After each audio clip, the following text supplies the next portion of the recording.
Hello అండి. Hi అండి. Hi. House the movie? I loved it అండి. అంటే ఇన్ని 3 ఏళ్ళుగా ఎక్స్పెక్ట్ చేసిన దానికి ఫలితం 100% రాజమౌళి గారు చేశారు. And at the same time అంటే ట్రైలర్ చూసి చాలా ఎక్స్పెక్టేషన్స్ పెరిగాయి అండ్ చాలా యాంటిసిపేషన్స్ ఉండాలి సినిమా పట్ల. సో ఏమవుద్ది అమ్మో ఓవర్ ఎక్స్పెక్టేషన్స్ వస్తే సినిమా కొంచెం అటు ఇటు అయినా సరే భయం, డిసప్పాయింట్ అవుతామో భయంతో వచ్చాం.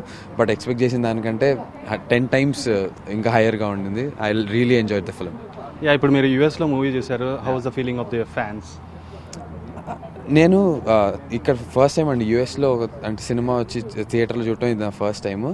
అసలు ఇంతమంది క్రౌడ్ వచ్చి మన తెలుగు సినిమాని మన తెలుగు వాళ్ళు ఇంతమంది వచ్చి అంటే irrespective of their work, weekends, week డేలు ఇవన్నీ పక్కన పెట్టి సినిమాని యాజ్ సచ్ ఎ హ్యూజ్ రెస్పెక్ట్తో వచ్చి చూడటం అనేది I really felt good to see so many people. అంటే నాకు అసలు యూఎస్లోనే ఫీలింగ్ వచ్చేపు మర్చిపోయి థియేటర్లోకి ఎంటర్ అయిన వెంటనే really good to see all these people here.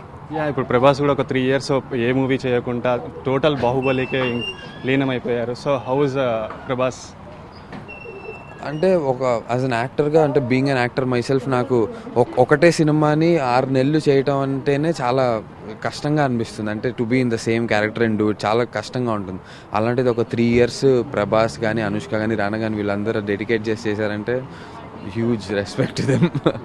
Yeah, and మన ఇండియన్ హల్క్ అని చెప్పుకునే Rana, how is his acting? Rana చితక్ కొట్టేసాడు అసలు.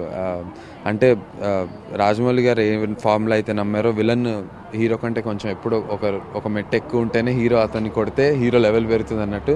So I think it was a very tough competition for Prabhas, Rana గారు. So what's your expectations on part 2?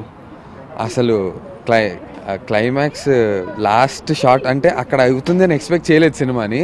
So టక్కన cinema అక్కడ ఆగిపోయిన వెంటనే బాహుబలి ద కంక్లూజన్ 2016 వచ్చిన వెంటనే ఎలారా బాబు 2016 వరకు ఇప్పుడు దానికోసం ఆగాలని అప్పటి నుంచి ఇంకా మనసు లేదు, ఎప్పుడు వస్తుందో అప్పుడు వస్తుందా అని వెయిటింగ్. సో థ్యాంక్ యూ అండి. థ్యాంక్ యూ అండి. Thank you.